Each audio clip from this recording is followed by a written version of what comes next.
to Lucas Live.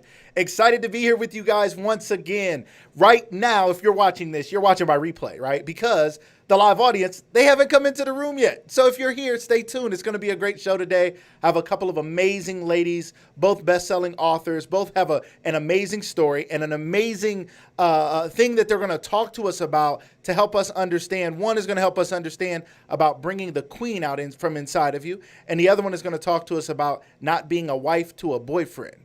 But she's going to tell her story about what that really means and how we can avoid some mistakes that she made. So you want to stay tuned. You want to watch this episode. Please share this broadcast, even if you're watching by replay. Hit the hearts, make some comments. We really enjoy that. Even for the replay viewers, it's so cool to see the comments and see the love. So please make sure you guys continue to engage as our live audience starts to come in. I want to thank you all for being here. It's always exciting to have the live audience. You guys make this show live. I always say it's Lucas Live because we have the livest audience. If you guys weren't here, it would just be me talking to a camera. And that's really not that exciting. You know what I mean? Like, I have a lot of energy, and I am excited to be here. But if you weren't here, it wouldn't be the same. So I really appreciate everybody who's joining us. As you join, as you come into the broadcast, I love it when you make comments and let me know you're here. If you don't want to, that's okay. I'm not mad at you. If you're like, I don't want to comment and all that and get into all that, I just want to listen, I'm cool with it. But I love it when you make comments, okay? I love it when you get engaged. It helps us bring some life to the party. It helps us bring life to the show. So make sure you do that if you feel comfortable doing that. If you're here on Periscope, LinkedIn, Facebook, YouTube, wherever you're coming from, we want to thank you for being here. It's so exciting to have audiences in so many different places. To our LinkedIn audience, a lot of times the LinkedIn audience are, people who are on LinkedIn and looking and doing business and moving and shaking and doing things. We always appreciate you guys for being here. Ladies and gentlemen, whether you're watching this by replay on LinkedIn or you're here live, I want to thank you. It's really cool. And these ladies are business owners and authors, and there's something you can learn from them and some products you can purchase from them, so pay attention. Also to the Facebook audience, we love you. You guys are probably our biggest group. Our closest group. We thank you guys for that. To our YouTube audience, you guys know I appreciate the YouTube views, because YouTube, when they see more views on YouTube, they get really excited, and then they start like bumping your views up and putting more of your videos in front of people and recommending your stuff. So when you're watching from YouTube, you're helping me out a little bit. So I always appreciate the YouTube viewers. And there's not always as many people in the YouTube room, so sometimes people want to be in the Facebook room and the YouTube room. Well, I got people who are watching on multiple devices. I appreciate that. That's a lot of love when you got your computer going, your phone going. I've seen people Chromecasting and Apple TVing it up to their screens and watching it on the big screen. I'm honored. I'm so honored. I'm so happy to have you guys here. I see you guys coming into the room. Christina, Corine, my man Damon, thank you guys for being here. This show today, and for the men who are tuning in right now, and for the men who are watching this by replay, don't go away. Don't go anywhere, okay? This is not just something for women. This is something that we all can learn from. And you can join in on the conversation. You can give a male perspective. You can tell us what you think. You can agree or disagree. Let's have an open conversation today. And let's have some fun. I know there's a lot of things going on in the world right now. But this week, we are focusing on highlighting the amazing women of the She Wins Society. And for this hour, we're going to take some time away from the madness. And we support we don't support madness. We support the fight. We understand that there is a need for us to stand up and make change in our country, and I'm with it, okay? I'm with it, all right? And at the same time, I also believe many of us are going through trauma from seeing so many videos and seeing so much stuff about it. That's what happens when there's something like this going on in the world, whether it's a terrorist event, a school shooting, or something like a black man being killed in the street by the police. It causes trauma. And a lot of us are being re-traumatized and re-traumatized and re-traumatized because we keep watching the videos, we keep talking about it, we keep hearing about it, and some of us know we need to start doing something because we've seen the videos, we've heard about it. Now we got to get active and we got to do something about it. So shout out to everybody who's doing something about it. Thank you all who are organizing things and making things happen and starting to make plans for change. Shout out to everybody who's doing that. But for this next hour, we're going to have a good time. Andromeda Raheem, I see you in the house. Thank you so much. Andromeda was on last night. If you missed last night's show, I don't know what you were doing. Somebody told me they were watching Kurt Franklin and Fred Hammond versus, and that was cool. But I think that started like hours before this show. And if they were still going hours later, you should have turned it off and turned on Lucas Live. I don't know why I'm not important enough for you to turn off Kurt Franklin and Fred Hammond and watch Lucas Live. But I'm going to forgive you because God would forgive you. And those are godly men. So I gotta forgive you. So it's all good. But welcome here tonight. Andromeda, I thank you so much. Again, you are a wonderful, wonderful guest. People have been reaching out to me, thanking me and saying how great you did. And you did an amazing job representing the She Wins Society as the founder, the creator of She Wins Society. It was awesome kicking off the She Wins Week with you. And I look forward to having you, ladies and gentlemen. Andromeda is actually going to co-host a few episodes this week. So make sure you stay tuned for that as well. Shout out to Ebony Akron, Ebony Hill, Hilltastic. Welcome. Glad to have you here today. Thank you guys. Christina Sanders, if I didn't say hello. Mrs. Gloria Pope, glad to have you guys here. To the women who are already members of She Wins. Everybody, whether you're a member or not, make sure you share this broadcast. Don't do a watch party. I'm not going to call anybody out. There's somebody in the room right now who yesterday they accidentally did a watch party. What a watch party does is it pulls everybody into a separate room. I've been telling y'all this every day. I don't know why nobody listens to me. What am I doing wrong? It pulls everybody into a separate room. So now you got a Super Bowl party going on over here where people could have been at the Super Bowl, right? So you've created a separate channel for them to watch it on, but they're watching it over here. When you share it to your page, they come to us through your page. So you look like a very savvy curator of content, which we've been talking about. You're sharing the latest and greatest. So it's still much credit to you, and they're excited that you helped them find the show. But their comments then come into the comments here. So if you share it to a page, to a business, to your personal page, and you just hit share, or on LinkedIn or Facebook or wherever you're at, if you hit share, that then puts it out there for everybody to see. So please, please, please share the broadcast. That brings more people in the room, gets more eyes on the broadcast. And if you're a member of the She Wins Society, you know you want other people to know about this great organization. So please, please, please don't be shy. Just share. Let other people know that we're here and we're having a great time on Lucas Live. I know it's a beautiful day here in Ohio, wherever you're at. I don't know how beautiful it is, but it is beautiful here. I know somebody's out taking a walk right now, but tune in. You can listen to us as you go today. You may be cooking dinner. You may be getting your kids ready for some event, but thank you all for tuning in. We really appreciate you. So I have two guests today. So I don't want to take too much longer because I got two guests. I got to get two guests in today, and they're going to educate, motivate, liberate, because that's what we do here on Lucas Live. So I'm going to bring them in one at a time. Hey, Brianna Lehman, Sarah, thank you for being here. Thank you for sharing. Thank you for being here. So excited to have you. We're going to bring them in one at a time, and they're going to talk to us about their business, their products, their story. We're going to learn something from these ladies today, and it's going to be fascinating. I'm excited, and I want to welcome to the show our first guest, Miss Natalie Lewis. Welcome to the show. How are you today? I'm great. Thank you for having me. How are you? I am wonderful, as you can see. Super excited, always energetic when I have great guests lined up. And I am a fan of the She Wins Society. We were talking about that earlier. As a man, yes, as a man, I am a fan of the She Wins Society. I would love to kick it off with you telling us a little bit about how did you get involved in the She Wins Society and what impact has it had on your life and business? Oh, well, I got involved. I was following at the time it was Women by Choice. Yes. I was following on Instagram and I'm like, oh, I love these quotes that she's speaking to me. Who I don't know who's behind this, but I love it.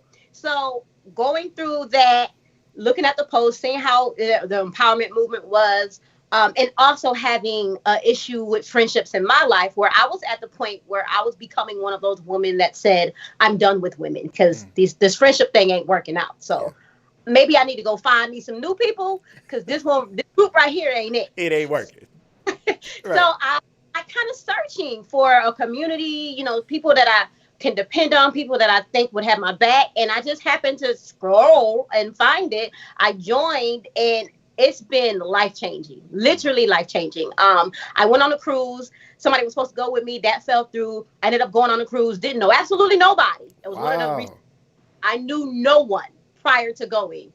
But coming back, I had real people that I still speak to today that are sisters, that love and support me, that show up for me. We show up for each other. And it has just been really awesome getting to know the different women of She Wins, and also building a relationship with Andromeda.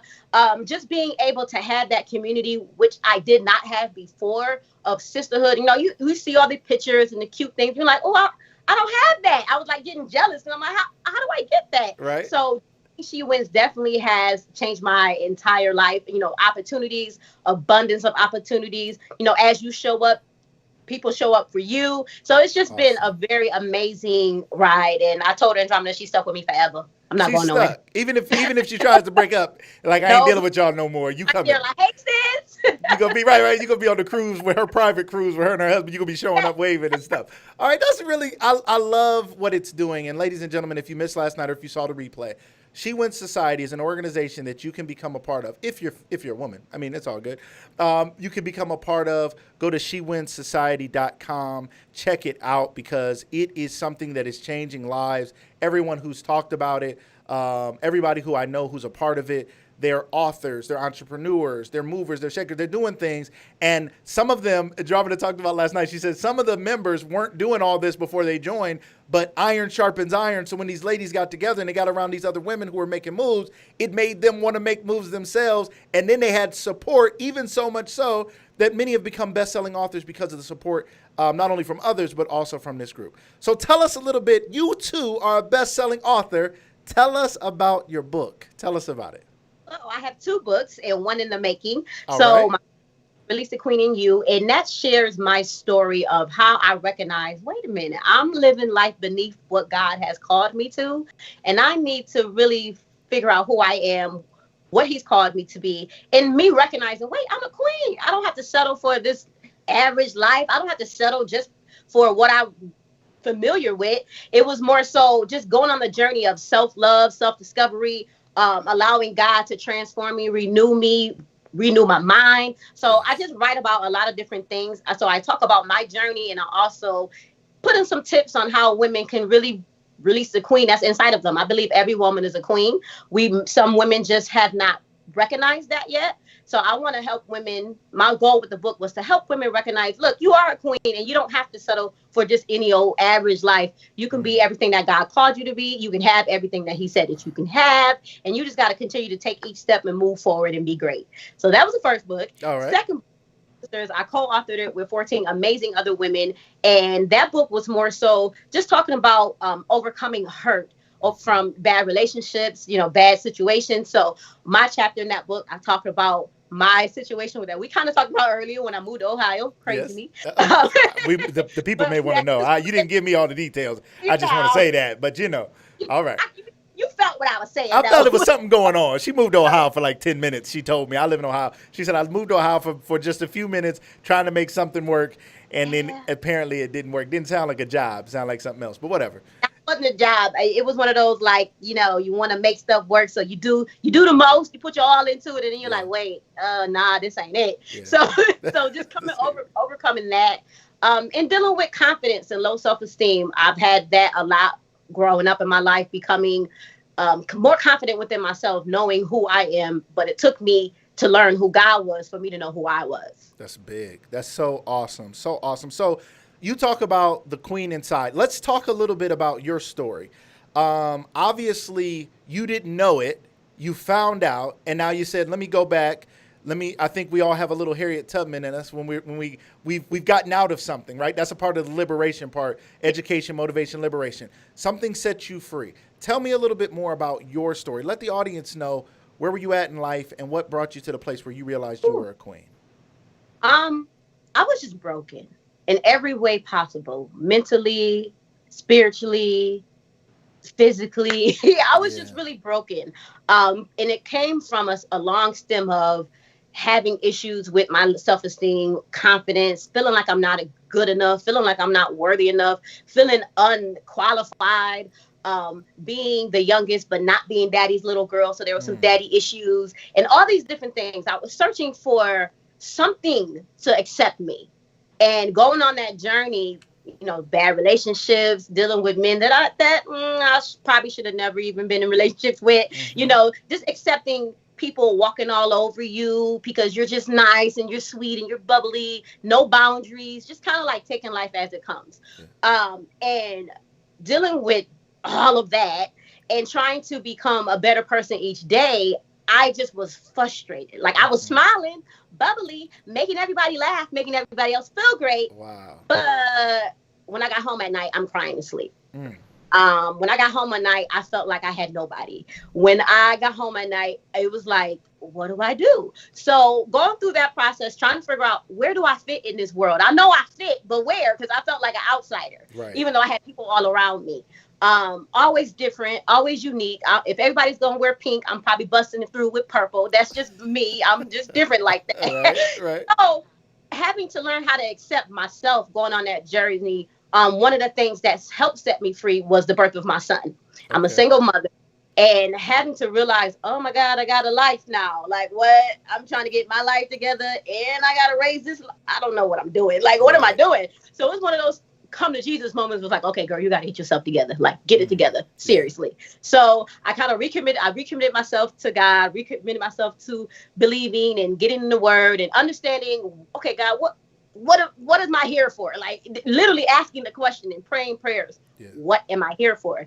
And going through all those different things, I realized I'm an encourager. I do naturally. I've learned to encourage myself. People have shared some horrific things that I have never been through. My inbox used to, and it still stay lit, but it stayed lit with people just asking for prayer. And I'm like, who told y'all I would pray for you? Like, how does this even work? What are you talking about? Like, what do you mean, pray for you? And like, I couldn't even get off social media because it was like, are you okay? Like, we need your messages. Like, are you good? And I'm like, what's happening here? So as I was changing, my language is changing. People were seeing the growth. People were seeing the difference. And they wanted to know, hey, girl, what you doing? And I'm like, I don't know. I'm just, day by day, just trying to become a better person. Right. And going through that journey, of course, there were some things that came that tried to stop me. I lost everything at one point. I was homeless at one point, couch to couch at one point. My mother's health was under attack on and off. And just last year it got real bad. Like they gave her 6 months or less to live, but the devil is a whole liar. She's still here. Amen. Amen. Became her caregiver. So it's just been a life of, I'm the type of person that I know I'm the bounce back queen. I can overcome anything. Right. And I know that because what I've been through, when I look back at what I've been through, I'm like, oh, okay, I got this. And moving forward and wanting to help others because I know how it feels to feel like you have nobody. I know how it feels to have to every day paint on a smile with lipstick. You cute, but you feel horrible. But you cute, but you feel horrible. I know how it feels to have to pretend to be happy, pretend to have joy, pretend to be, this light when you feel like it's nothing but darkness around you. Yeah. I completely understand how that felt like. And my thing was, I don't want any woman to ever have to feel like how I felt. Battling with depression, battling with anxiety, battling with, maybe I should take this whole thing of pills. Maybe I should just peace out because I'm done. Like nobody cares. Having all these different feelings, I had to really overcome my mindset. The inner me was my enemy. It wasn't nobody else. Me. Woo. Once I realized that, I was like, I got to get my life together because I'm killing myself. Wow. My inner me. To begin the journey and start doing different things. Amazing. My inner me was my enemy. It was the voice in your head. It was you talking to you and not saying the kindest things. It was you not believing in you. It was you smiling on the outside, yet broken on the inside. And I think that's such a powerful message because it speaks to the fact that so many people are living that way. We have an expectation. And as a woman, you have an expectation. You have to be smiling. You got to be strong. You can't step out here just, looking mad because then, something's wrong with you. And being a black woman, you really can't step out looking mad because then you got an attitude. Something wrong with you. But the reality is something was wrong with you. You had some things that was wrong and you needed help and love and support and you needed people to help you. But you had to find it inside yourself. When you talk to women, what are some of the things that cause them to not be able to find the queen inside of them? To somebody out there watching right now, and they're like, I wonder if she's heard of anybody going through what I'm going through. What are some of the things that you hear women going through that causes them to suppress that inner queen? It's normally a childhood experience. For me, it was not getting the full attention of my father. So I looked for my father in people that I dated. Yeah. So I was like searching for it. Like, I want that love from somebody else, expecting it from someone else instead of giving it to myself. So it could be a childhood trauma. It could be a relationship thing. A lot of people, they get in relationships, and once they're over, they're like, I don't know how to progress. I don't know how to move forward. I don't know what to do. And just feeling like you're all alone. A lot of people are walking around. Unfortunately, not everyone has a large support system. Yeah. I know with me, my family is big, but nobody's local. So I felt like I didn't have a large support system, a large crowd of people around me. And I had to realize, like, okay, there are going to be some times where there is going to be a whole lot of support and there's not going to be any. So I had to learn how to encourage myself. So for that person that's listening, and it's like, I don't know how. I'm a queen. Am I? Like, really? Like, if you're trying to struggle with that, I would say, look, decide what type of woman you want to be. What does you want your life to look like? And do absolutely everything. I mean, be radical about becoming that woman. Right. That's so good. I think we lack, and this is, again, liberation, that radical bone. Like, we don't have that radical thing. We think radical is wrong. We are taught to be compliant. And this is something that I struggle with my whole life, even as a man. I was just Mr. Compliant. This is what they say. This is how they say you're supposed to act. This is what they say you're supposed to do. Even in church.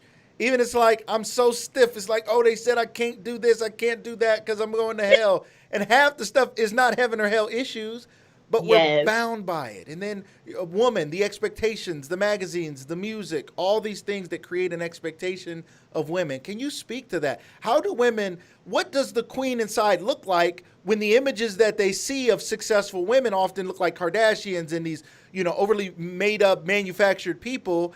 And they're like, well, I'm still not a queen because I'm not making $1 million. I'm still not a queen because I don't look perfect when I wake up in the morning, not realizing they don't look perfect either. But what does that look like?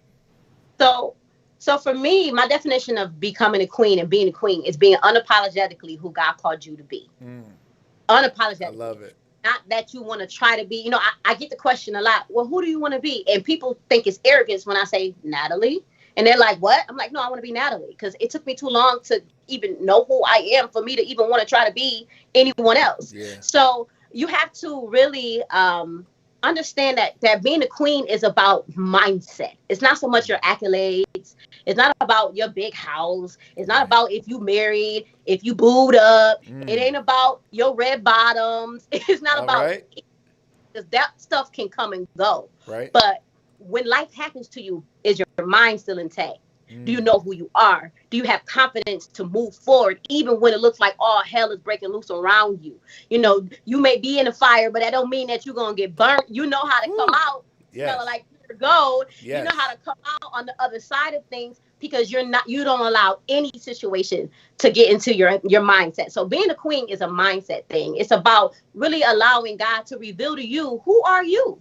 Because a lot of times when you notice, if you ask people, hey, how are you doing? Or, who are you? They list off what they do instead of who they actually are. Absolutely. We got to start separating, what we do from who we are. Yeah, I'm an author, speaker, coach, but I'm also a mother, but I'm also a friend, but I'm also a woman of God, but I'm also, all these different things. So it's not just about the big names and the titles and the accolades. Whatever it is that God has purposed you to do, he knew that before you got here. Yes. You just got to catch up. I love it.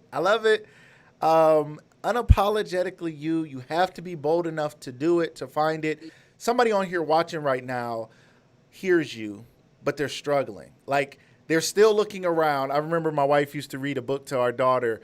Are You My Mom? I think was the book or something. But the little animal is going up to other animals, and it's like going up to the elephant, like, are you my mom? Are you my mom? I think a lot of times we're trying to look for, am I you? Right? Like, I'm trying to see myself in somebody because I need a role model. I need somebody to show me, like, who am I? You're saying you went to God to say, who am I? How hard was that, or how easy was that for you to figure that out? Because you can't see God, and you can kind of hear God, but he ain't always with the bullhorn shouting at us. So what was that journey like for you to find that queen? It took me coming to my lowest point to realize, nah, this ain't it. Like, this can't be it. This is not it. God, you did not. done wrong. This ain't it. This ain't it. Can't be. At that low point, like, what am I doing? Like, what am I doing with my life? I got this baby I gotta raise. What am I doing? I'm not happy. I'm frustrated. Like, it was all the things. I feel like during that time period after I ended the relationship with my son's father, it was like God was just showing me, like the things that was wrong with me.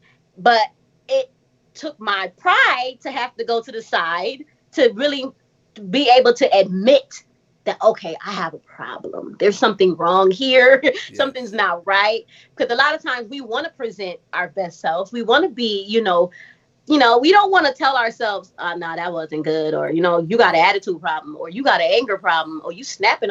And one of the things that really woke me up was my son. I was so angry that I didn't even realize I was snapping on him. He's like, Mommy, you always yell at me.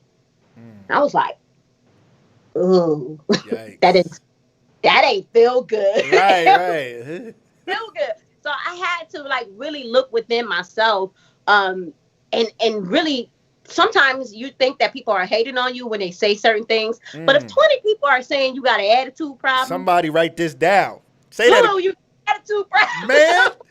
Everybody. There's a line. One of my favorites.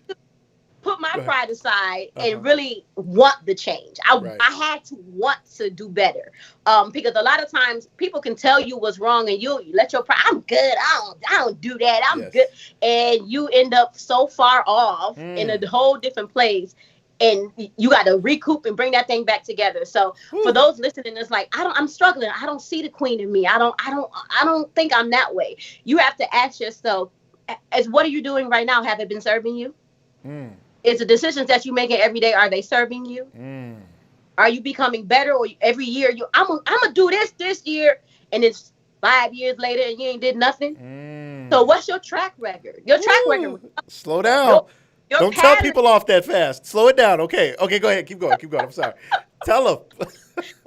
Your patterns will tell on yourself. And if you look back and every man relationship ended, it ain't every man. You look back and every time you ain't got no money, but you got a closet full of stuff. I'm just saying, you gotta be brutally honest with yourself in order to grow. And a lot of people are out here wearing counterfeit crowns. It look good, it's shiny, but it ain't a real crown. Oh my God. What is happening right now, ladies and gentlemen? Hold on. Time out. Flag on the play. I got to hold on. It's taking me a minute to grab this. She done called out people wearing the counterfeit crowns. You got your crown is crooked. Your crown ain't even crooked, sis. Your crown ain't even real. You got a counterfeit crown because that's you wearing a crown that don't even fit you. You don't even know who you are. You don't even know who God planned for you to be. I love it. I love it. I love the point too, and a lot of people in the comments is talking about this. I was starting to say in one of my favorite shows, Martin. Shout out to Martin Lawrence, the wonderful show. One of the lines on there was, "If it stinks everywhere you go, then maybe it's you." And that was on. And I've always thought about that. Like, if everywhere you go, you don't get along with anyone. If for a woman or every woman you meet, you can't get along with her. Every guy you date, it doesn't work. And people and this is another thought I always have. People love windows and hate mirrors. We love windows. I love looking out the window because I can look at my neighbors and judge them. I can look at other people and look at their problems. I love windows because I don't have to reflect on me. But a mirror is all me. A mirror, I got to reflect on me all day, and that's hard. I want to look out at other people's stuff. I don't want to look in at mine. Talk to us a little more about that. How do you look in the mirror instead of looking out at what everybody else has going on? I'm going to go Bible real quick. Go for it. Go Bible. It is not smart to compare yourself. It ain't wise to compare yourself. Amen. So while you looking at somebody else that may be on chapter 34, you just on chapter 2, but you want chapter 34 results. Woo. That ain't gonna work. That ain't gonna work. You're gonna be so frustrated. Like, well, they look like they look, and it look like, but you don't know what they had to go through behind the scenes to get to where they are. So the first thing I would say is, please stop comparing yourself. You will drive yourself insane trying to. And the other thing about comparing yourself is the blessing that they have is for them. Why don't you want what's for you?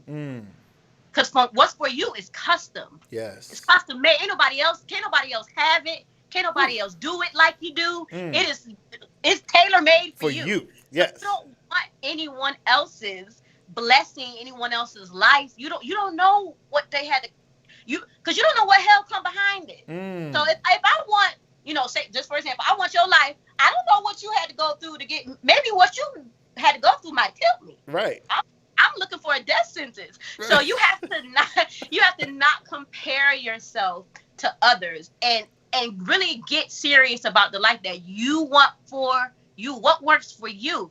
And I always say my definition of winning is different. It's not so much what everybody else got or material things. God, what is it that you have for me? And am I on the right path to get there? Yes. So to me, that's true winning, when you are on the path of what God has specifically for you. So I would say stop looking at everybody else. Right, stop. You need the time to be shiny. It might look like a diamond, but it's a cubic zirconia. You don't set yourself up. Stop looking at other people's stuff. Get out the Walmart jewelry counter. Get off the Walmart jewelry counter. Get on God to the. Give you sales. Right, he's trying to give you sales. You over here at the Walmart trying to get your cubic zirconia out here. I love it. I love it. I love it. So important. Such a powerful lesson. Such a powerful message to the women out there who want to tap in a little bit deeper with you. What are some of the other products, services? What else do you offer, and how can they get a hold of you? Awesome. Well, besides being an author speaker, I do have a podcast that you can listen to. It's Just Queen and Podcast, available on all podcasting platforms. Right. So that's one. Two, every Wednesday morning, I have a Queens Who Pray Slave prayer call, because I believe that prayer is the way on how you connect with God, he helps you polish your crown. He helps you your crown, put some new jewels up in that thing. Go ahead. So, just making sure that your mind is right. I also have an online community that I just started, Crown Up Community on Facebook, where we are a group of women who are adjusting each other's crowns, helping each other on the journey of becoming everything that God called us to be. Wonderful, wonderful, wonderful. That is so exciting. Ladies and gentlemen, you guys got to go connect with our guest today, Natalie. You also have a website. They can find you. What's your website? I do. They can find all of that information on my website at www.releasethequeeninu.com. Release the Queen, www.releasethequeeninu.com. Ladies and gentlemen, you better be writing it down. Take a picture. Make sure you remember. You want more of this. If you're thinking, man, I've been wanting to join a group where I could just get some prayer with some other women. Well, here you go. This is what the She Wins Society brings. The She Wins Society is like the umbrella, and there's all these other little amazing pieces and people and books and trainings and resources and prayer and support. This is what it's all about. If you are not a member of the She Wins Society right now, I'm calling you out. This is altar call right now, ladies and gentlemen. I'm trying to call you to the altar. Is there one that will come forward and join the She Wins Society? Now is the time. The doors of the She Wins Society are now open to you. Please come forward and join the She Wins Society. If you are not a member, ladies and gentlemen, please, ladies and ladies, I said ladies and gentlemen, you hear me? Ladies and ladies, please let us know in the comments. If you're not a member and you're interested, just put interested or put I'm joining. Let us know. We can reach out to you. I say we like I'm a part of it, right? Andromeda will reach out to you. Others will reach out to you and give you more information, help you figure it out. Andromeda, don't be laughing now. I see Andromeda over here laughing because the doors of the She Wins Society are now open to all of you. Check it out, shewinsociety.com. Make sure you guys check it out. Make sure you join. The fees aren't crazy at all. You can become a part of it. They go on cruises. They go on trips. Yes, the coronavirus has slowed things down a little bit, but before long, they'll be going again, and you want to be in so that you can become a part of all those amazing things. My wife is a member. She loves it. Our guest today is a member, and she loves it. Natalie, you have been amazing. Ladies and gentlemen, we have another guest today. So I don't want y'all to go anywhere. Don't disappear. Y'all hear me like rapping and y'all like leaving. Don't leave. We have another guest. Natalie, thank you so much. Thank you. Thank you for your time. I appreciate it. Absolutely. All right. Ladies and gentlemen, we just had a wonderful, wonderful guest. We have another guest coming up, ladies and gentlemen, so don't go anywhere. Hey, right now is a good time to share that broadcast. If you haven't shared yet or you're just getting in, hit the share to your page right now, wherever you're at. You may be on LinkedIn, you may be on Facebook, you may be on Periscope, you may be on YouTube. Share this broadcast right now. We have another amazing guest coming up from the She Wins Society who's going to share. Now, she is the author of the book, Don't Be a Wife to a Boyfriend. Now, she's going to break this down for us, and she's going to help us understand. Now, that is a tantalizing topic.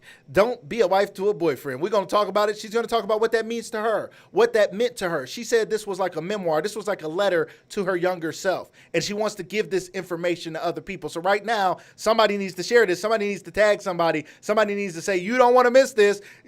I mean, you don't want to call him out and be like, girl, your man is a boyfriend and you need to stop being, or maybe you do want to call him out. Do what you got to do. Let's welcome people to this part of the show. I want to welcome now our second guest today, Miss Shonda Brown White. Welcome to the show. Hello. Thank you for having me, Lucas, and thank you for going so hard for She Wins and the Women Empowerment, and Natalie killed it. I'm like, woo. Y'all could have took a collection plate, and we could have just wrapped it up after that. We're going to start. You see us getting a little churchy in here. You know, we done had a She Wins altar call already. That's the first ever Lucas Live altar call we've ever had. You know, we had a come to Jesus moment. So I pray that those that are not members of the She Wins Society, that they seriously look into it, because sisterhood is so important. Having women to surround you. There's so many women out there who are single moms and single this and single that, and they're struggling alone. And there's other women who are married who are struggling alone, and other women who just need help and support. I want to ask you the same question that I asked Natalie. What has the She Wins Society meant to you, personally and professionally? Oh, it's meant a lot. You know, there are a lot of women nowadays who, you know, they say women empowerment is a trend, which it's not. It's a movement, and it's here to stay, and we've been here. But there are a lot of women who talk about it, but, you know, meeting Andromeda and getting to know her and becoming a part of She Wins, she doesn't just talk about it, but she lives it. It's like ingrained in her, and she encourages it. And anybody that's not about that life is just not about the society, point blank, period. And so for me, I remember, it's been some years, similar to Natalie. It's probably been at least 4 or so years, I'm thinking. But I remember before I was even a member of She Wins, Andromeda, and, you know, back then it was Women by Choice, she was supporting me with like my books and stuff, and we didn't even know each other. I didn't even meet Andromeda until about a year later after I became a member. Wow. We hadn't met in person, which was so crazy because we still had this connection. It was like a genuine natural connection between us. But even within that year, I met other women in New York and other places, and I connected with other women in different cities, all because of her vision. And so for me, it's just empowered me. It's given me like an extra set of sisters.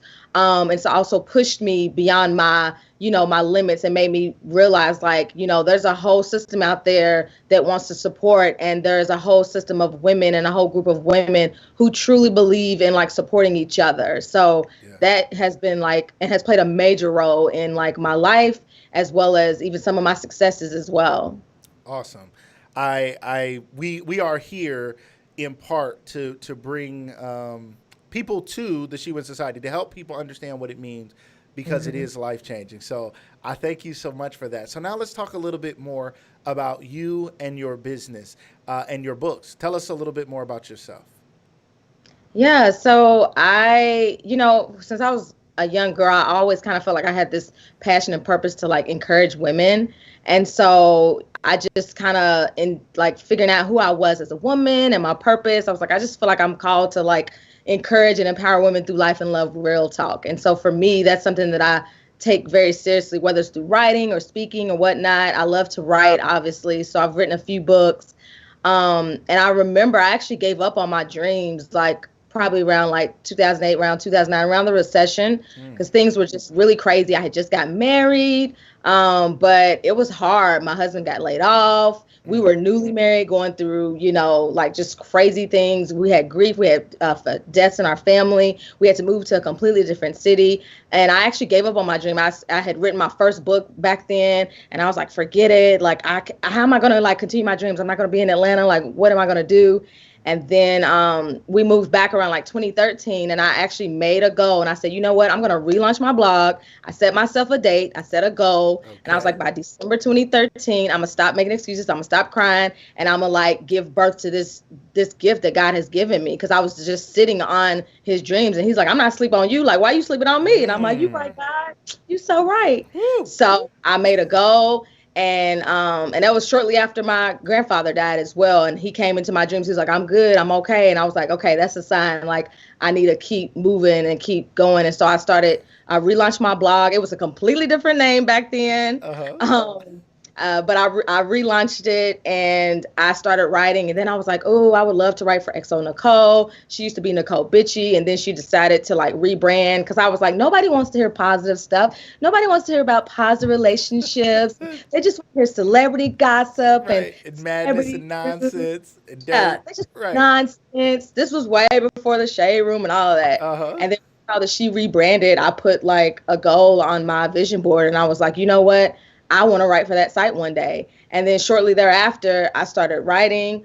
And then one of my pieces, which happened to be Don't Be a Wife to a Boyfriend, actually went viral. And I was like, and I had a whole other book in mind. I was going to do this devotional, which is still going to be birthed at some point. But like, I had to pivot because obviously the Lord was like, no, I need you to do this because there are women out there who can relate to you and who want to hear this. And it's actually resonating with them. He was like, so I need you to give birth to this baby. And I was like, okay, God, I'm going to do it. And it was like the rest was history. I couldn't even tell you the things that happened because I knew it wasn't me. That's like when you're on a path of trying to like chase your dreams and stuff. One of the sure signs is like sometimes things will happen that you're like you can't even explain because God is like orchestrating it, and it's like things are falling in order seamlessly, and you're like, how did this happen? So when people are like, how did you do this? I'm like, I don't know. I don't know what happened. I was just here, and then God had done some stuff. Right. It's like you plant the seeds, but then you watch the harvest grow, but then your harvest like grows like even beyond your wildest dreams. You're like, I couldn't have even dreamt this. So, you know, that's kind of what led me to this. And then I wrote my next book after that about like breakups because women were like asking about how do I deal with breakups and stuff. And so it's just been this continuous journey of like sharing my experiences with the hopes that it'll encourage and empower other women as well. Beautiful, beautiful, beautiful. I love that your dream, God changed the birth order. I love that. I think that's a lesson and a message in itself. God changed the birth order. We think that things are going to go a certain way. Since we're children, people start asking us, what do you want to be when you grow up? And we start planning a path toward what we want. And maybe that path changed a little bit. And maybe we wanted to be an astronaut or something. And then we decided, okay, I'm not going to be that. I'm going to be a teacher. I'm going to be a doctor. I'm going to be whatever it may be. But the fact that God changed your order and you listened was so powerful because God will turn things on a dime. But the problem is a lot of times when he tries to do it, we act like we're the Titanic and we won't turn. We're like, I've been going down this road far too long. So I applaud you for your ability and willingness to listen to God and turn on a dime. And when you turned and you listened to what God said, God blessed you. So tell us a lot of times. Go ahead. No, go ahead. Tell us.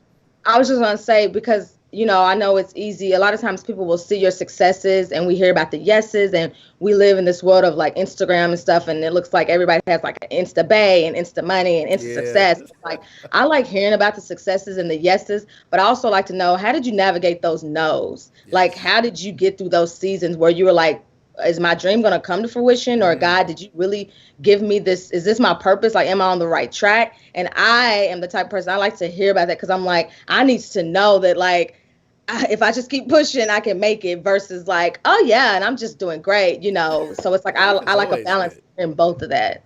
So I try to share that to be honest and genuine. That matters. People need to hear our struggles. And that's something we talk about on this show all the time. I always ask people about that because I don't want to have people come on here and just make people feel bad. Like, oh, it's so many successful people and Lucas knows them all and everything. My life's not perfect. I'm not where I want to be, or maybe more importantly, where I believe God wants me to be. But I do believe today in this moment, I'm doing exactly what God wants me to do.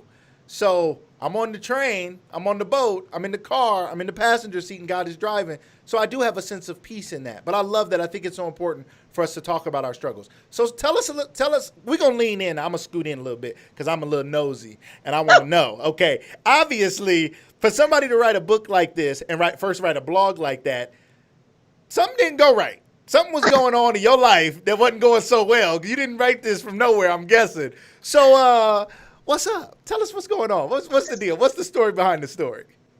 You are hilarious. You definitely are doing what God has called you to do because you're really great at this. Let me just tell you. Thank you. Thank you. Yeah, a lot of stuff didn't go right for me, buddy. Okay, let's get to it. It was so funny listening to Natalie because I was like, her story is so parallel to my story as well because I didn't have the luxury of having a father around growing up. I really still don't.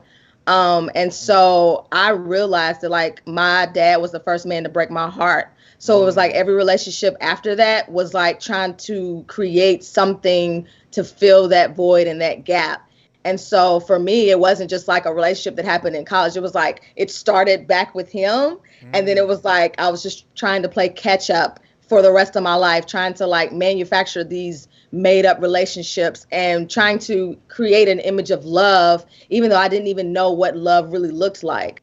So I was trying to create this image of what I thought a relationship would look like and changing myself based on, I was like a relationship chameleon. So I would like change myself based on the relationship that I was in just to cater to different men, just to say that, well, at least I'm in a relationship, even though I wasn't even being true to myself. It's like I would find love, but then I would lose myself. And it was like, that's not really love. And so what I realized was that when I was going through all of that from middle school, high school, college, and even after, I was like, nobody really kind of gave me an instructional manual for like how to navigate these relationships. Right. And like you guys were saying earlier, I realized I was the common denominator. That's not to say that I was the blame or the cause of every breakup or why relationships didn't last. But I knew that I was like, okay, in order to get something different, I'm going to have to do something different. Yeah. Even if that means I'm going to have to like date different types of guys or date a different type of guy, or I'm going to have to communicate better my expectations the next time I'm in a relationship, or I'm going to have to make sure I don't try to move too fast. I'm going to have to listen to what he's really saying. So if he tells me, no, I'm not really trying to be in a relationship, Shonda, that's the cue for you that you don't need to be trying to push this relationship. Man. Because he told you he's not ready versus, oh, I think he'll love me. I think I can be that special girl. Give me a couple more days and he'll love me like I think he should. Right. Yes. Yes. I love it. So taking all of that and like birthing it into, like you said, first it was a blog and then it turned into a book. It was basically like a love letter to myself. Like, you know, don't be a wife to a boyfriend. 10 lessons I learned when I was single is like, this is what I went through, sis. And like, hopefully if you read this, you can not only just be like, it's not to beat yourself up, but to be like, man, I went through that. I thought it was just me. Cause that's another thing. A lot of times we go through relationships issues and we're like, man, I feel stupid. Like, why did I do that? Why did I keep staying? Versus like, you know what? It just happens. Sometimes we're women, we're nurturers, or I don't know why I went back, you know, because he kept cheating or he was lying. So it was a lot of stuff that happened. And that's kind of what that book kind of covers and kind of deals with, even being over 30 and worried, because there's so much pressure out here for women to feel like, oh my gosh, I got to be married and have kids and a white picket fence by 30 or 35. It's like, who made these rules up? Like, they're made up. Woo, liberate somebody right now. Yeah. It's not real. It's not a real rule. Where do we come up with this stuff? Exactly. It's like society puts that pressure on us. And I wanted to be that woman to say, you know what? Forget those rules. Like, they're made up. Like, somebody toss them in, throw them up in the sky, and somebody's like, yeah, I'll catch that. That sounds pretty good. Like, and I'm like, and like to Natalie's point, it's like, what does God want you to do? Because God's timing is best anyway. Yes. So I realized, like, you know what? Maybe I do have to wait, but I'd rather wait and settle for God's best than to like settle for anything less. So that's why I wanted to put that all together in the book, because I knew that women could relate to that and they would resonate with the stories and they would feel like, you know what, you're telling my story. I'm not alone. And now I know how to like navigate this relationship dating thing, and I can be okay regardless of my relationship status. I think women don't understand that men know this. Okay. And I wrote a book. I was telling you guys earlier, my book is The Man Manual, 10 Steps to Better Understanding Your Man, or it could have been just 10 Steps to Better Understanding Men. And it's the man. It's understanding how to navigate, how to deal with men in a more effective way to get more out of the man and out of the relationship. But there are times when the man is telling you what he's telling you and no one is listening. The man is like, I ain't ready for that. I don't really know if I want to get married. I don't really like kids that much. I mean, except for the 4 kids I got with 4 different women, and I don't really see them that much. But that also proves the fact that I don't really like kids that much, and not even my own. And women are just like, nah, he ain't saying that to me because I'm worth more, and he gonna know that I'm out. He's trying to tell you, like, I'm not ready. And I think it's so sad because then women get hurt, and they're like, men are dogs, and men are this. Men are often more honest than women give them credit for. They start lying because you make us lie. You made me lie because I felt like I had to lie to stay with you, and I did like hanging out with you, but I didn't want to marry you. But you needed to know if you wanted to be married and a man wasn't ready and didn't want it, that you had to exit. You got to move. You got to exit stage left. You got to move on because you're wasting time and wasting your life. So as you went through that journey, what were some of the things that were revelations to you that helped you make the shift that you now teach other people about? Yeah, I think one of the the first major shift and realization for me was being willing to accept self-love before trying to get it from someone else. Like I had to learn how to love me. So before I even met my husband, everybody sees me married now and they're like, oh my God, you got your husband. And I'm like, yeah. But prior to that, it wasn't always this pretty. Shonda had to be okay with me because honestly, there's no we without a good me. Like we're not going to be happy if I'm not happy with myself first.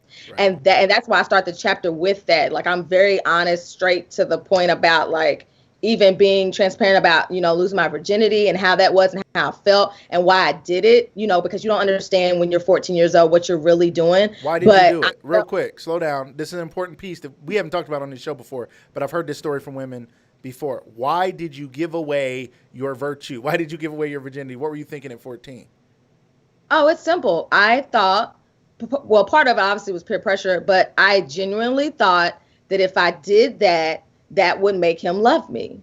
Classic. Like that's just keeping it 100. Like I just thought if I give this away, it's gonna, and it might not even been as deep as love. Just like he'll like me, like I will get that attention that I'm desperately seeking, and yay for me because a guy likes me, a boy likes me. Isn't that what I want? Like, and that's why I did it. I know we have this whole like everybody be free with your body stuff, and I'm like, that's cool and all, but when you're 14, you don't know what you're doing with your body. Like you don't know. Like I didn't know what I was doing. Like that's why in my book I could vividly remember exactly. I remember what the bedspread looked like, where we were, because that was like it was a huge moment for me. And after that, it was just like downhill from. It was just like, okay, let me try the next one, and then and the next one. So that's what happened for me. But I think another revelation was definitely around like kind of to your point earlier about how we look at sometimes we have this we see the potential in people, but you can see the potential all you want, but if they don't see it in themselves, you'll probably be trying to fight to pull them and to push them to go somewhere where they're not. It's like, but I see the potential in him, like he has so much potential because it's like that sounds good and all, but his potential has to match up with like his own expectations of himself. So like my potential, I can't be reading this book and he's reading a completely different book. Right. And that all kind of led to the fact, probably the most eye-opening thing for me was that when a man wants to be with you, he'll be with you. Point blank, period. Yes. No excuses. No, well, you know what I'm saying? I'm just trying to get my life together. No, it is what it is. Like you either want to be with me or you don't. And it's not like you choose and trying to figure out if it's me. No, you either want to be with me or not. And if not, then that's fine. I'll move on. So those were like 3 of major revelations that I had. I absolutely love it. And I told you, we were talking before the show, me, you, and Natalie were talking about this. And I said, I was always the guy, I always had more female friends than male friends. I was always the guy that understood men. I got it. I like the girls too. But I also was like this, I was a mama's boy. And I loved my mom. I loved my sisters. And so I was always thinking of it from their perspective, like this would be wrong, right? Like this ain't right because it's that girl. This is wrong to treat a woman, even a girl. When I was in middle school and high school, my mind was like, this ain't right, right? And I think it's so important for women to realize that men so often, one, they're not ready. Two, they're playing at. My pastor often said, women they give sex to get love. Men talk about love to get sex. So men are like, hey, yeah, I love you. I do, actually, and they're like, who was the first one to say I love you? And they're like, he was. Yeah, because he couldn't wait. He knew the faster he said I love you, the faster y'all was going to be on that bedspread, right? And that's a sad reality. And a lot of times it's not even, I think, unfortunately for men, it's too easy. It's like, man, that's all it took. And so they learn the game, and then they keep doing it over and over. And they be like, I wonder if I could try this on this girl too. And they try it on girl B. Now they sleeping with multiple girls because they like, all I had to do was tell them I cared about them or tell them I loved them and things like that. Now, I want to rewind back a little bit because you talked a little bit about your dad and your dad breaking your heart and things like that, or the daddy issues that we talk about. I think this is an important topic because I'm a father now, and I don't want my daughters to have daddy issues. What would you say to a man like me and to any man watching this live or by replay? How do we help our daughters? What can we do to make sure they don't grow up and go through some of the things that you've gone through?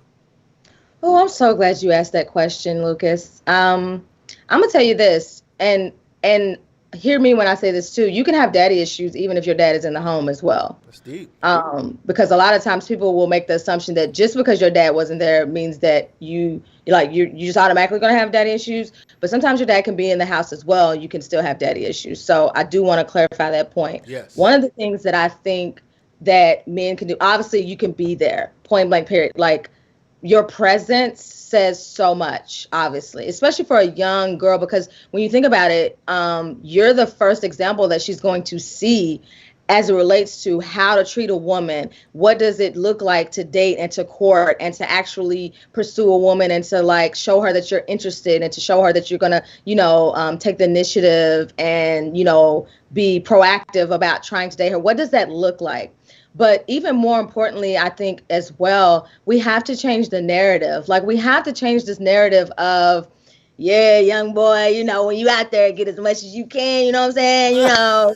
Do what you got to do. And then with the young women, it's like, sweetheart, you have to protect that. And no shade, because, T.I. is out here fighting, activism and stuff. Mm-hmm. But I just think T.I. is a classic example of why we need to change the narrative, because while he was so harsh on his young girl and it was so embarrassing and such a vulnerable moment to like put his daughter out there like that. Yes. Meanwhile, his son King is out here wilding and he's got all the girls and he's young. I think he's younger than her. Yeah, he's younger than Deja, whatever her name is. And it's like, again, the same parents, two totally different narratives. And so it's like, why is the narrative okay to say, yeah, go out there, King, get let shine, you know what I'm saying? You young. But for the female, it's like, oh no, like close your legs, protect your virtue, right?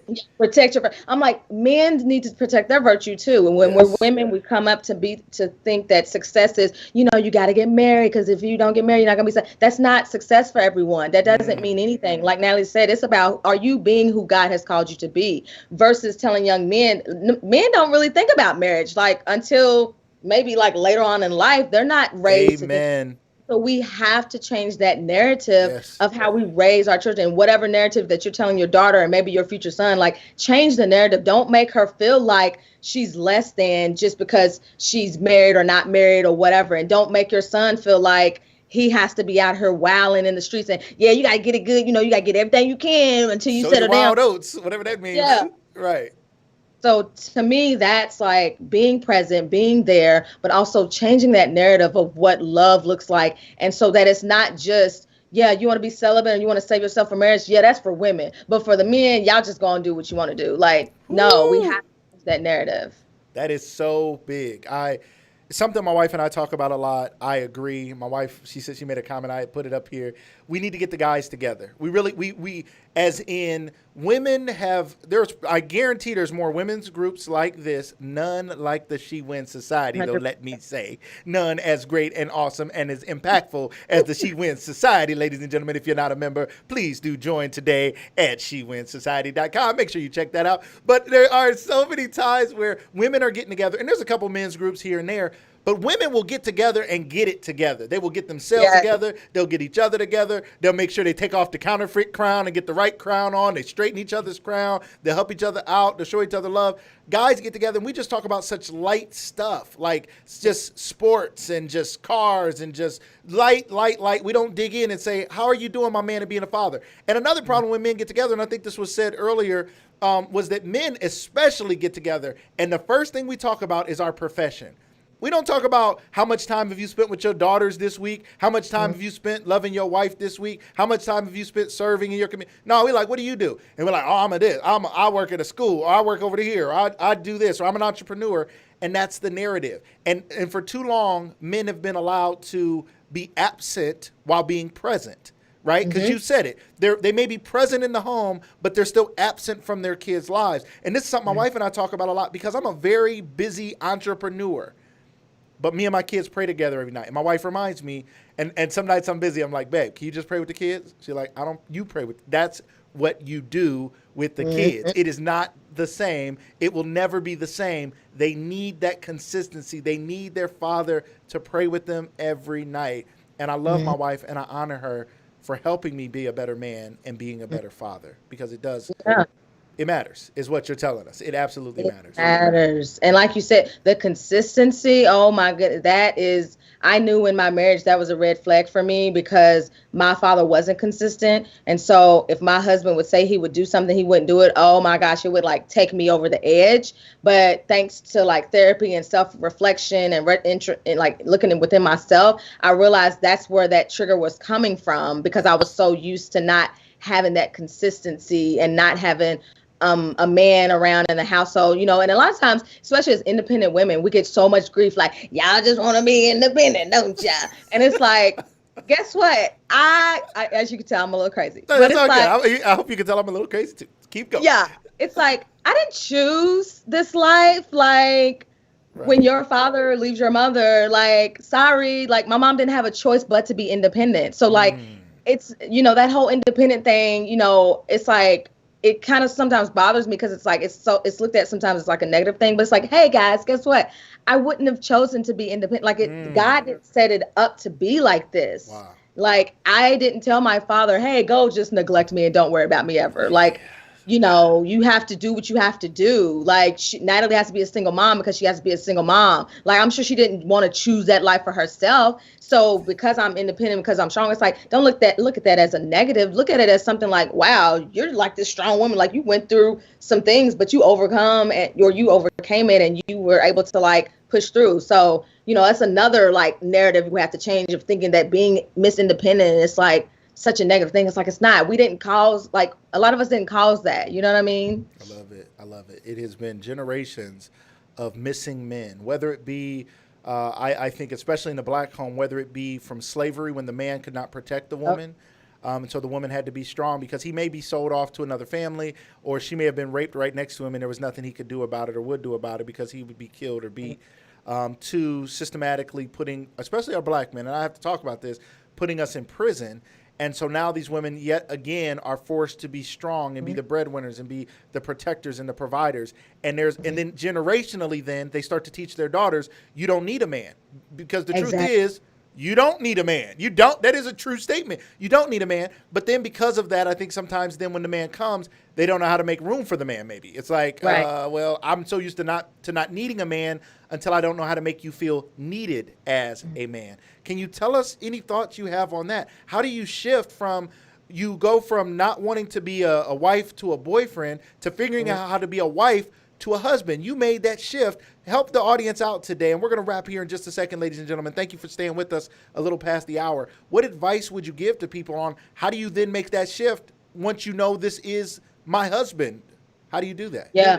I'm gonna be real, Lucas. It was kind of difficult because one thing about marriage, I like what you said earlier about we like windows and not mirrors, but a lot of people don't understand when you get married, it's like looking into a mirror. So you actually reveal things about yourself that you might not have realized was there or even underneath the surface. Yes. And that was definitely like a hard transition for me. I wrote a blog about like going from Miss Independent to Mrs. because it can, like you said, when you're not used to having a male presence around or used to someone being there, having someone you can rely on to be there for you, it's hard. So like when we first got married, you know, I would tell my husband, like, I don't need you to help me with the groceries. Like, you don't have to carry it. He's like, babe, I'm like, I don't need, like, I was kind of that girl. Right. And then kind of like had to slowly but surely like help me understand, like, listen, I'm here to help you take your Superwoman cape off. Yes. So it's like, I don't have to be Superwoman all the time. I don't have to be strong Black woman all the time. I can actually be vulnerable and allow him to help me, you know. So now I'm like, trash day, Wednesday. I don't have to worry about it Not because touching the trash ever again. Yes. Right. I love it. But I had to tell myself, like, Shonda, it's okay to allow someone, like, you guys are, it's a partnership. So it's okay to let that man be a man for you, whatever that looks like for him, because it's different for different people. So if that means like he wants to take your car in to go get serviced, or if he wants to be the provider, or if he wants to take the trash, like, it's okay for you to let him be that. And I had to tell myself that, and he had to help me with that as well. I absolutely love this conversation. Quick plug for my book, The Man Manual, 10 Steps to Better Understanding Your Man. You'll see I wrote on it. This is the LT study edition. I wrote that on there. Don't pay any attention because I wrote all in this book, and I coached and trained people and helped a lot of people out with this particular book. But nonetheless, yes. I talk about things like that. Like, men want to feel like a man. They just do. What does that look like? They want to be able to teach you something. They want to be able to lead you in some way. That doesn't mean that they may or may not be the breadwinner. They may or may not make the decisions on any number of things, right? And a woman can still cut the grass if that's the agreement inside that marriage and inside that relationship. That's totally fine. I always say there are no rules. This is my new thing, and my wife will tell you. I say it all the time. There are no rules. The rules are the rules you choose to create. Half these things that we make up as rules, the real rules are heaven and hell stuff, like, right? The real rules are, what did God say? Am I going against God? If I'm not going against the will of God and I'm not going against the word of God, then inside of that is a whole lot of room to do whatever the heck you want to do. And God is not particularly, he don't care. He does not care who takes out the trash. But if you happen to find a man who cares that he be the one to take out the trash, because that's the way he feels that he serves you and he loves you and he serves his family. And then you tell him, no, I don't need no man to take out the trash. Pretty soon he starts looking around like, you don't have room for me. You don't need me. I don't feel like a man here. I feel like another kid. And then the women often say, it's like having another kid. And he's like, that's because the things that I was strong at, you beat me up and told me I was dumb for trying to do it. Now you want me to do things that I'm not strong at. And so you're mad at me for not being good enough at those things. And we just aren't working it out. And now we're incompatible. Now we're irreconcilable differences. Now we just drifted apart. We drifted apart because we stopped letting each other exercise our strengths and show each other love in ways that matter to us. So love this conversation. I can have this conversation all day. Anybody who knows me knows I love talking about relationships and all of that. So you've just Shonda, thank you so much for your insight. They've passed the plate a few times. I see in the comments. They've taken up a collection. You were on here preaching, and Natalie was on here preaching, and they've taken up a couple collections. I don't know. Once again, the doors of the She Wins Society are open, ladies and gentlemen. I want to bring back our guest from earlier, Natalie, as well. Natalie, welcome back to the show as well. How are you? Doing good over there? She's on mute. She doesn't know it. See, I knew that was going to happen. She muted herself because I asked her to mute herself, and she's going to find out. Oh, there you go. You're good. You're back on. I was here like about to have a whole church shout dance. I want to throw my phone a couple times. I'm mean. Woo, Lord. It's going down. You two were both phenomenal. I mean, amazing, amazing, amazing. And now I'd just like to give you guys both a chance. One more time for the people in the back. Why should anyone join the She Wins Society? Natalie, I want to start with you. If you are looking for a community of women that not only will help you become a better woman, but force you to level up. That's where you need to be, is inside of She Wins Society. Because you cannot be an average person and just be a pitiful person, because queens aren't pitiful, we're powerful. All right. You can't be you have no excuse not to become better. There's so much trainings. There's so many women on there that's able and eager to help you. It's no shady competition. We all in this together. We all want to see each other win. So if you are looking for a community of women who really genuinely will love you just as you are, you ain't got to edit yourself. You can be who you want to be. She Wins Society. Sign up today, like right now. Like right Go now. ahead. Click that link. Like you're passing the plate right now. Somebody type in SheWinSociety.com in the comments, please, so people can click the link and get to it as soon as the show is over. And now I would love to hear from you. I want to know, Shonda, why is She Wins Society something that anybody out there listening, somebody's watching this replay right now, they were like, oh, that was great information, and I want to know more about what Shonda has. I want to know more about what Natalie has. But overall of this is She Wins Society. Why should someone join? Yeah, I think that one of the things that's really important, especially when you're pursuing dreams and goals and aspirations, sometimes the people who know you the closest or have known you the longest, they only see you a certain way. And sometimes it's hard for them to see you differently. So you see this vision, but everybody else can't see it.